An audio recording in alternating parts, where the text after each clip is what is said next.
little happier. I like that one. I really do. First time I heard it, I was out on Higher Road, pulling onto it. I think I got stopped by a train, and I'm just sitting there, and it's just like, it's the imagery is very... It's prevalent. Yes. Yeah. And honestly, made me think about you and Reagan. Okay. Yeah. But it was about Sam. Right. I mean, no, obviously, right. but Yeah. like I'm just getting to know Sam. Yes. Finally. Right. Yeah. So it was more like I was taking my friends with their kids and stuff. No, it's a happy song, and it was actually one of those ones I was going to send to my father-in-law, who's a farmer. You know, because I bet he's a crier. I bet he'd cry his eyes out for that one. But it was just I never actually met your grandpa. No, I've heard a lot of stories. he he was his father's son, and I'm my father's son. Yeah. Grandpa was good people, man. So was Grandma Dell. I'm just real fortunate. I come from a long line of hardworking, Midwestern Americans, man. Grandpa worked until he couldn't, man, and he would have kept working if he hadn't, if cancer hadn't got him. He literally spent 11 years. Grandma died when I was 11, and Grandpa, he hung on for 11 more years, stayed busy, always had projects going on, always out working in the shop and just working, man. That's what he did. Was it that grandpa that was like, Doc took my license away 6 years ago or something, but he's still driving that big old car around, right? Yeah. Okay. No, that's the other grandpa. Oh, okay. I don't know. No, that's true. I forgot about that. My grandpa on my mom's side drove. No, Grandpa Dell, he was a Korean War vet, man, and that's another one. Man, I wish I would have asked him some stories just more about his life, not necessarily Korea in general, but he always said like, just a farm boy from Ohio. I just drove a tractor. I never shot my gun, but Yeah. pretty sure he did. Yeah. Who knows? But the engineers had such a giant role as the infantry did. Especially back then. Like nowadays, it's not just infantry engineers single. It's like they're all mixed together. It's a rifleman first mentality now, especially because you're not.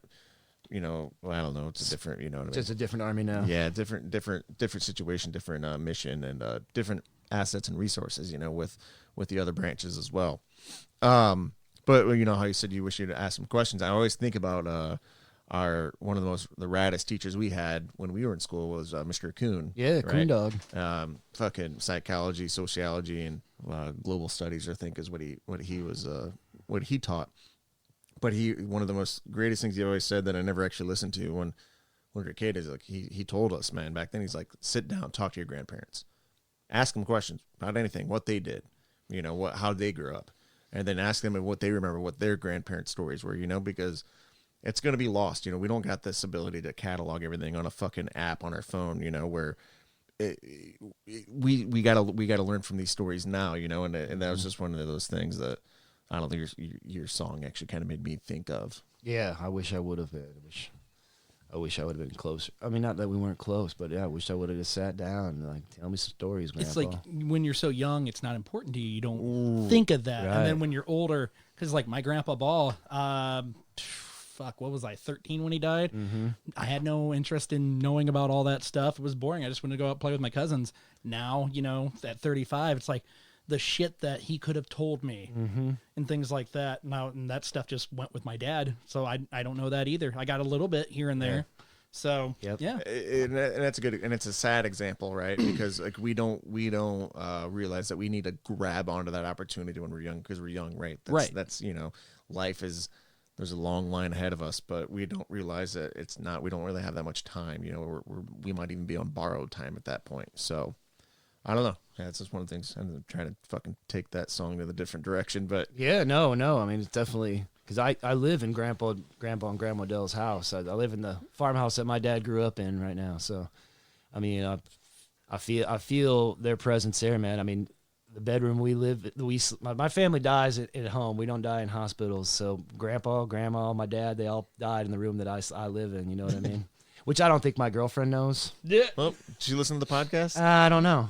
We'll find out. We'll find out in a few weeks. When she's like packing up the shit and moving to the different room, like, oh, she listened to the podcast. So it's not like Thanks for the download, Abby. If we're haunted, it's like it's my people. So yeah, exactly. That's why I mean, shit. I don't want to die in a hospital.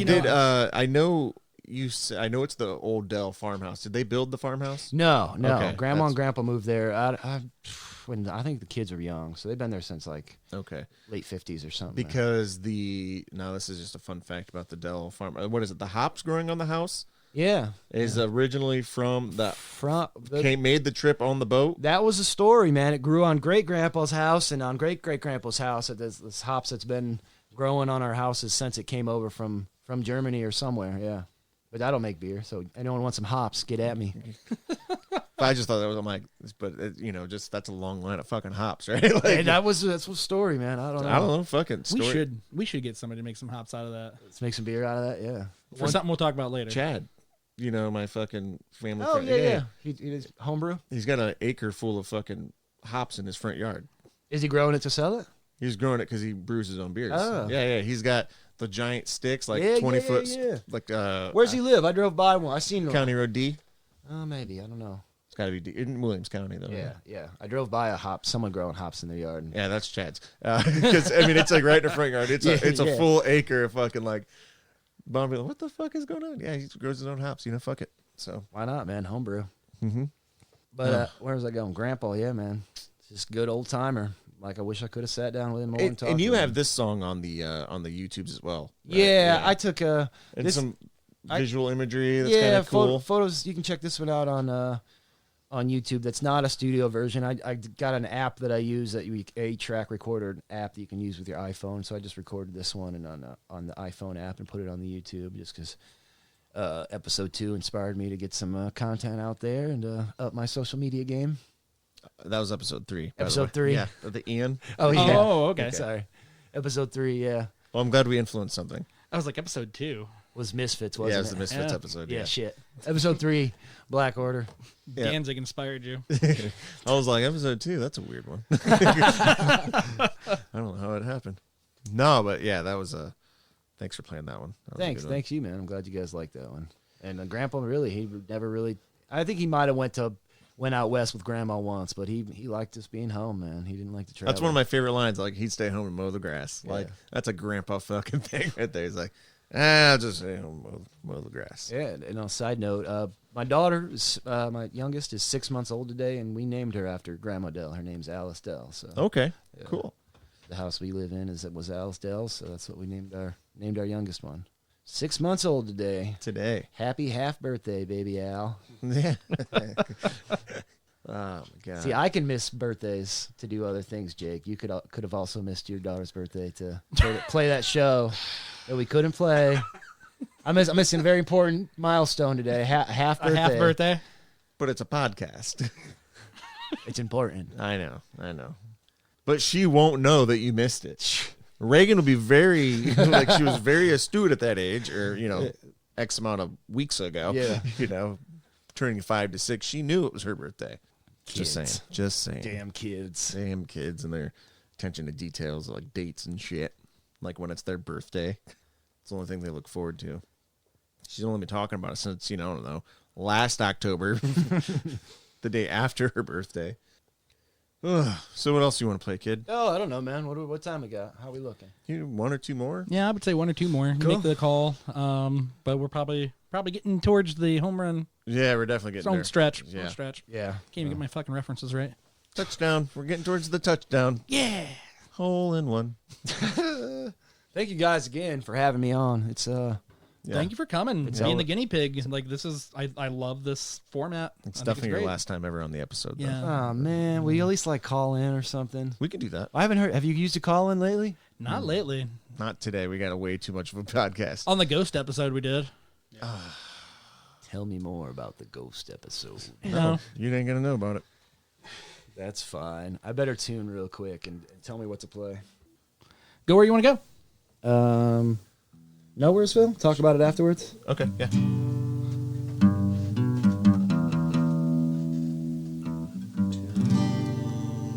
Toony Toon.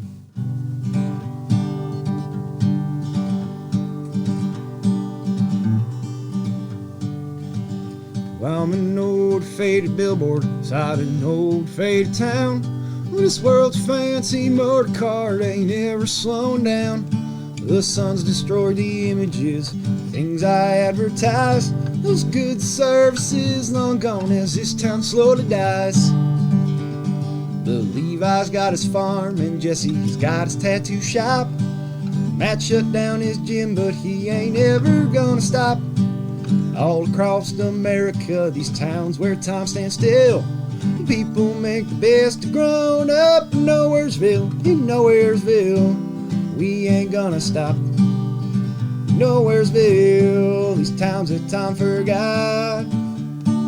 Flowers bloom among the ruin, rebirth among the right.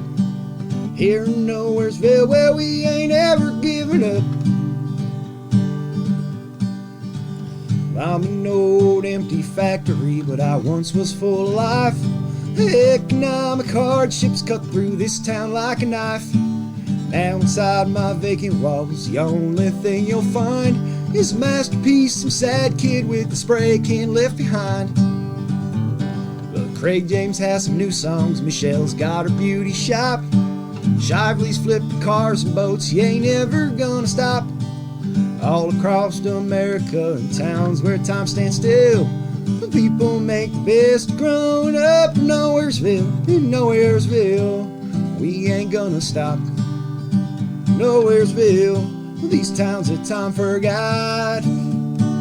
Flowers bloom among the ruin, rebirth among the right. Here in Nowheresville, where we ain't ever giving up. I'm a cast iron skillet, I was forged in 1910, and I still do more cooking than my Teflon coated friends. Well, there's things that last forever if you just show them some love. Some folks around here understand and they ain't giving up. Well, Adam's got his podcast, Maddie's got his produce stand, Aaron's got the restaurant, he continues to expand. If we just invest in our hometowns, we can change the world we're from. Well, there's things that last forever if you just show them some love. In Nowheresville, we ain't gonna stop. Nowheresville, these towns that time forgot. Flowers bloom among the ruin, rebirth among the right. Here in Nowheresville, where we ain't ever giving up. Well, here in Nowheresville, where we ain't ever giving up. Well, here in Nowheresville, where we ain't ever giving up.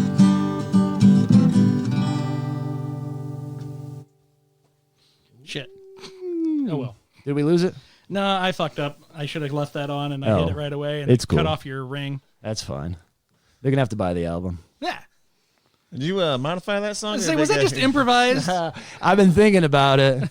I thought I was gonna fuck it up for sure, but that wasn't too bad, right? I came off smooth. No, it actually did. Well, because the line was Carrie's got her daycare, but she shut down her daycare and moved away. So If you can work Kyle's got a hole in the wall, that's just as good. Gross. If I drink 5 White Claws, which side of the glory hole am I on? Did we discuss that? I don't think. Am I like the giving or the receiving? I thought it was the receiving. I thought that was implied, but I mean, everybody's like, what if I get that button all filled up? And it's like, do you want it? Did you listen to the episode? You want it? Kyle, how many people have cashed in? I plead the fifth. All right. 5. Five. That's what I was. Yeah, that's one I wrote about some local cats.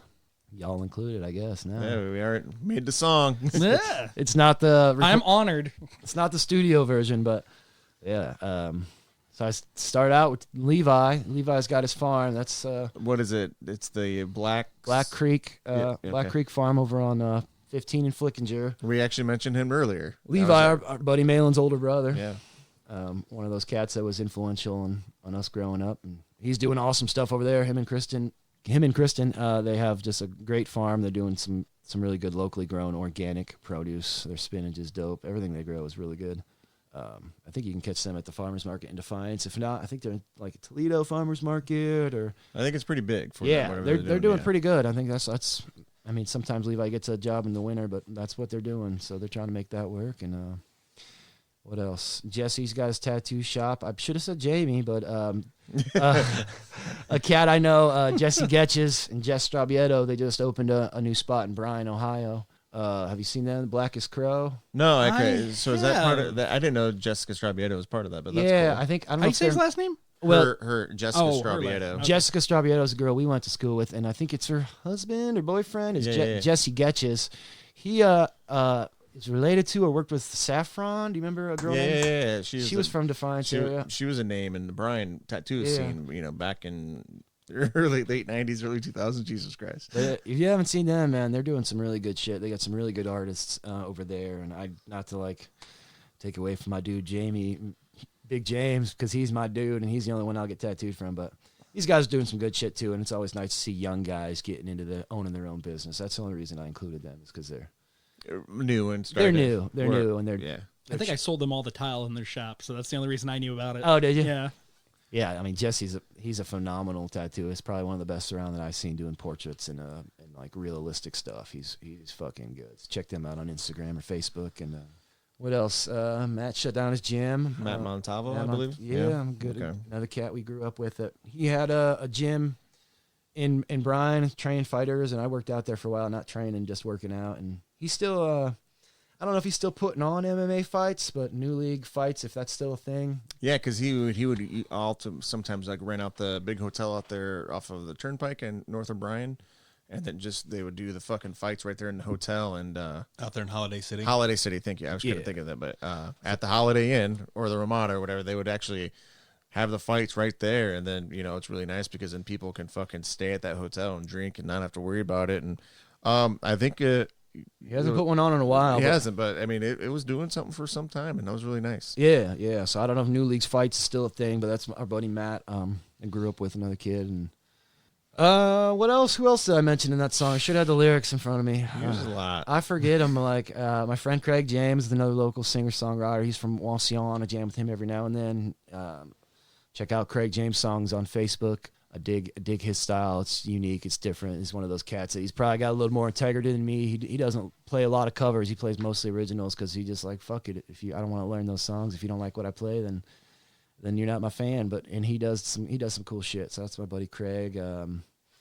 Michelle Beck just opened a beauty shop in Bryan. A beautician. She's a hairstylist. Friend Sam Beck is a family friend. He works at Spengler's with my brother and my family. He's a good cat. I don't know, man. Overall, I think that the song is just fun because you're spotlighting a lot of things that are local, and it's promoting local fucking stewardship and make sure you're out there spending your money locally and not on your Amazons. I think I just saw something recently that said if you spend an extra $500 locally, per person, I think it was over $3 million revenue for your local businesses. So that's real income right there. So, why drive an hour to east to Toledo or fucking hour west of Fort Wayne or go to Amazon where it's convenient when you could just, you got them there in your town, why not try to spend a little locally? I'm 50-50 on that. I agree with that. Always support your local. Yep. But some people take that for granted, and those are the ones that I usually don't. Because they're like, oh, well, it's local. You should be buying local anyways, so I'm getting your business anyways. And it's right. The movie theater in Defiance is my current beef. Where are they? I mean, they're small. Are they small guys or what? They are now. Are they? But it's been under construction for the last 15 years. Oh. Air quotes for those who can't see what he just did. It's just rotting away. Yeah. And that's sad about them all, man. But I always try to give my business to Last Man Standing, Wayne over there, and the record store, and try him first. And if it doesn't work out, then I'll go elsewhere. Yeah, or he'll order whatever you want if he can find it. Or at least we try, just at least trying is half the battle right there. Yeah, honestly, it is. When Don was open, I tried to do as much I could. At least get my sticks there. Right? I always try to get just the little things. If I can get my drum heads there, got my picks there. Just whatever. I know it's not the fucking. We're not keeping the lights on with our purchases, unfortunately, but it was we doing are trying. Something. It was doing something, and that's all you got to really try. Sometimes I bought myself shit locally that I'm like, I don't even need this. That painting at Wayne Stock off that artist. You're so nice, man. Fuck, I did do that, didn't I? My painting is horrible. Oh no, I wasn't gonna say it, but I never even saw it. It's we need bad. a picture of it. We got to post this shit now. I mean, it's. You already put him on blast. You might as well just go ahead and put the photo up. I even had him sign it for me. There's just some dude slanging his art, man. Just trying to make fucking $25. Some hippie. Yeah. Jake supported his cause. And that's what I did, you know. I was proud of him. I really was. I was like, fuck, man, I wouldn't have done that. That shit looks stupid. It doesn't look stupid. I mean, there's a style that is just not mine, but you know what? I felt like I wanted to help out a little bit, so. Yeah, that was cool, man. So he can buy his next tie-dye t-shirt or some shit. Buy some DMT. Ugh, fucking weirdos. All right, why don't you hit us with one more song? All We'll right. take her home. Uno mas for our southern-speaking friends. I don't know what I got to end it on strong. Do What I Got by Sublime. Cover song? Yeah. I mean, if you want to play a cover song that means something to you, you can tell the story of that. But other than that, you know. Don't fucking do that. Screeching Weasel song? Ooh. Yeah, I'll try doing this one.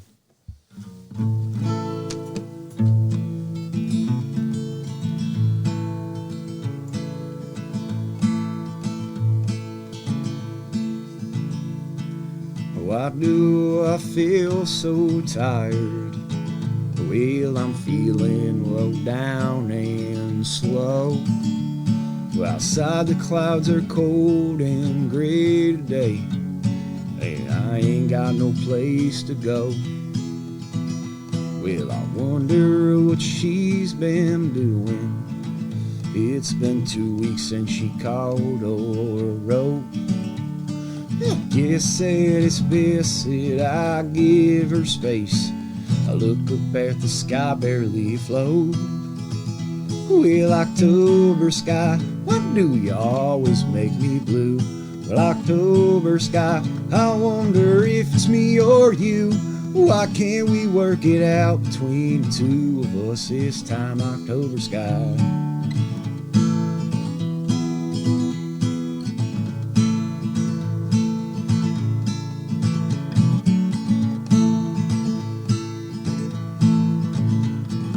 Why do I feel so hollow, like my gas tank is on empty?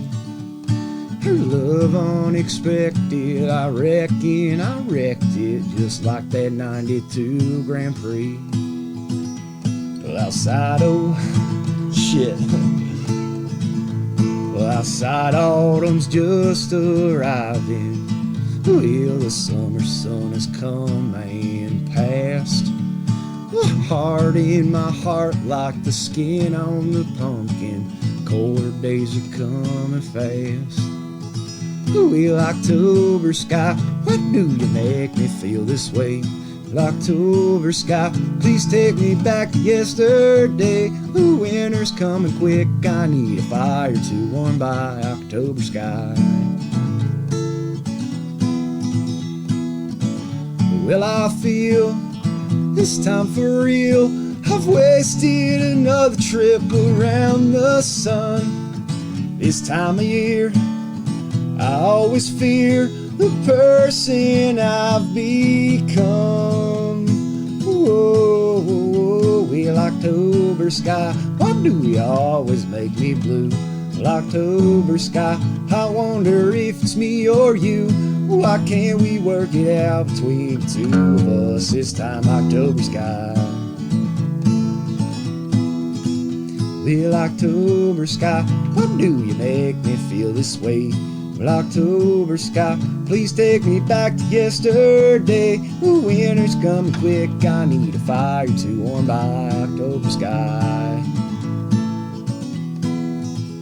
Well, I said winter's coming quick, I need a fire to warm by October sky.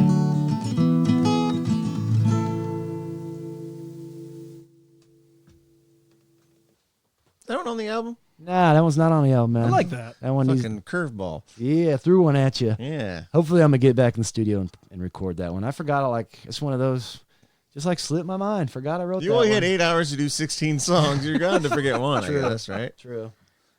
Like I say, I got 11 more songs that I feel like could be on, that I could release as a song. So It could just be another album. that's what I'm saying. Like 27 songs, one with 17 or one with 13 and one now with you 14. are trying to do like a fucking Screeching Weasel. Like fucking Just put 30 songs on that album. 10 pounds of shit in a 5-pound bag, Still gonna sell it for $5.99. Yeah. Last man standing. There you go. Boom. Yeah, that one's kind of self-explanatory, I think. Yeah. Written in October. I always like come October. I always just want to skip town. I'm just like, fuck. I should be on the road. I should be heading somewhere warmer, or heading to the mountains, or doing something different. So yeah, I wrote that one. That first verse, I said it's been 2 weeks since you called it real. It wasn't really 2 weeks. It was like 2 hours. I was talking to a girl on Tinder, and she hadn't messaged me back in 2 hours. So that's inspired that line. You guys don't know about Tinder. You're all married and shit. And Only Grinder. Whoa! Why do I feel that was directed at me? Because I don't have to say it anymore. Yeah, that is there. So that one's a couple years old. Before I got with the love of my life, Miss Abby. So Oh, shout out. shout out. That goddamn 92 fucking Grand Prix line made me laugh. I seen you laugh, and it fucked him up, and he wasn't even looking at you. I did. I saw him. I looked at him to see if he caught the reference. He knew exactly what it was. I was like, motherfucker. Oh, dear Lord. Well, yeah, hey, that's what I got, man. Okay, well. Oh. You know what? As we said earlier, me and Jake got the demo. We've listened to it. And I think I would say that me, Jake, and even Kyle believe enough in that demo that we'll just go ahead and ask you here. Back in the day, as Oxy Zero and Media Group, I had a small label or whatever, and that's done. But I would like to, I think as a new thing, as 12FU Records, we would very much enjoy putting out your record. Is that something that you would want to do? I do. Yay! No, That's official then. It is seriously, official. yeah, seriously. Thank you guys. Thank you so much for believing in me, man. And let's collaborate. Let's figure this out. Absolutely. And I don't know if we'll ever do anything past this, but I'm excited. Ain't no contracts to sign because we don't do that shit. So All we can offer is a platform to step off of to reach for, higher stars or some shit. Like Absolutely. That, some motivation stuff. I don't know. I think all of us have something to offer, and we wanna try to back you and push you as far as you can go. Because we believe so much in the music that you do, the messages that you put into it, and everything above. So Thank you, fellas. And just because we're doing it now on this fucking 6 strings in a story doesn't mean anybody we got on here we're going to try this with. that's true. Let's just fucking put that out there. Right. Just because you're on the show doesn't mean we're signing you. But you know what? I'm absolutely honored that we're gonna allow us to be part of your journey on this. So Yeah, it's awesome, guys. And I really enjoyed this format. I can see us doing more of these down the line. We got a little bit more dialing in to do, but other than that, I think this is a success. Yeah. So, thank you, Sam, for helping us with this. Thank you, fellas. I didn't hate this episode. I hope it all comes together and the sound's all right, man. If not, we just plug the album. Just put that in there if it doesn't sound good. Except for the last song that we'll have to fucking completely. You can play that one even if it sounds like shit. All right. No, that was fun, man. Thank you, guys. No, thank you. So I would say I don't think we have much more to talk about. I got some gigs coming up if y'all want to Yeah, know. absolutely. Plug. Let's see. When's this coming out? This should come out Friday the 15th. Okay, so this coming Friday. Yes. 6 days Yes, from now. sir. Yeah, okay. So you can catch me playing my brand of hillbilly music at Father John's in Bryan, Ohio on Thursday, the 21st of November. Oh, okay. And then a couple weeks later, you can find me at O'Brien's, the Bowling Alley Bar in Bryan, Ohio. It's November 30th from 9 to midnight. So that'll be the weekend after Thanksgiving. If you're all home with your families, you want to come out, and it's usually a fun party night. Oh, yeah. Oh, yeah. After that, I'll be at Fort Creek here in Defiance playing December 12th. That's usually from 7 to 10, Thursday, December 12th at Fort Creek Brewery. After that, I'm playing my first show at Coro's Coffee House in Bryan on January 2nd. Oh. From 6 to 8, yeah. I've been trying to get in there for a while, so they finally got back with me, so I'm kind of stoked on that. That's that wine place, too, yeah, right? if you haven't been in there, I mean, that's a local business. I've been trying to get in there every now and then to support them because they do live music every night of the week, which is hard to do in a small town. Yeah, no kidding. So, Cora's in Bryan. I'll play there January 2nd from 6 to 8, so that'll be a fun one. And then January 17th, I just booked a gig at Trouble Brewery in Fort Wayne, playing their songwriter round. They do every month, like third Friday of the month, they do a singer-songwriter round. They get 4 singer-songwriters, so I just got in there, get to play there. So January 17th, that'll be a fun one. That sounds like a fun one, actually. Yeah, those are always cool to do. You guys know that brewery? I know of it. I've not been there. I wanted to go one time and we didn't end up going. Yeah, it's down the road from the Brass Rail on Broadway. It's Okay. I don't drink, so I don't know if the beer's any good or not, but I'm sure it is. It's been around for a while. yeah, they seem established. They usually tank by now. So. Check me out on Facebook. I don't have a business page, but I'll add you as my friend on my personal page, Samuel Dell. That's where I post any dates and happenings, stuff going on. Also, my Instagram account at Samuel_Dell. Look up Sam Dell on YouTube, and you can see some of the videos I got posted, just a few, and I'm going to keep adding them as we get closer to a release date for this album, these albums. 2020. 2020, 12FU Records, putting out Sam Dell Sucks Live album. Kyle, make a note of it. Kyle, Making a note. make a note for edit. Yep. I don't know if we need to edit that, but yeah. No. Make a note of the note for the edit. Note for note. All right. Is that all we got? All your social medias? That's it, man. Did you get your gram on there? He got the gram. You got the Instagram gram? had the gram. Okay. Yeah. Kids are all about the gram these days. That's what I was not a grammer. Now I'm a grammer. I'm about to put a picture of a sweet Chevy van on there. All right. Well, I guess that brings us to the end of this. Thank you for everybody coming today. Thank you. Big shout out to Dave Carpenter for allowing us the use of his mixer to make Sam sound a little bit better than going straight into the board. So shout out to Dave, who will probably more than likely be on one of these eventually. Oh, yeah. Perfect. Yeah, I mean, he's on the short list. Thanks for Kyle for doing his thing. Jake, thank you. Sam, thank you. So, I mean, at the end here, I want you guys to find us on all the social media things, and I fuck this up every time, so we're going to try to do it a little rapid fire here. You can find us on the Instagram, 12FU Podcast. You can find us on Twitter, 12FU Podcast. Don't forget that you can find us on Facebook. We are 12FU with Adam and Jake, but the one that we want you guys to get on, because this is where you're going to get your memes, all your bullshit. This is one that we talk about the most and have the most interaction. This is 12FU with Adam and Jake, the group. So, hey guys, don't forget to also subscribe, get us wherever you get your podcast, tell your friends, spread this like butter. So anyways, this is Adam Ball. Hey guys, thank you so much for listening. Hey, and I'm Jake Roos, and again, thanks for everybody listening. I want all you little crazy fucking music lovers out there to remember that this... Wait, how do I do this? Where did you leave off? I think I fucked you up. Yeah. Because I said, thank you for listening, and that's usually your line, isn't it? Yeah, maybe. That's what fucked me up. So until then, guys, I was Adam Ball. And I'm Jake, and you're listening to the 12FU podcast with Adam and Jake. And I want to remind all you crazy fucking music lovers out there that this is not a wrestling podcast.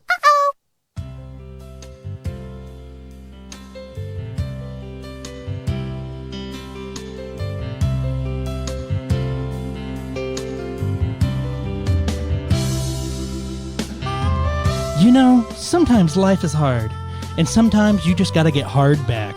For shipadick.com. They say revenge is a dish served best cold, and I like to serve it direct to their door. With shipadick.com. Shipadick.com offers a wide variety of dicks that I can anonymously send to anyone of my choosing. And when I do that, I use code 12FU to save 15% off my dick. I haven't seen 15% off since the day I was born. God damn it, Jake, you stupid fuck!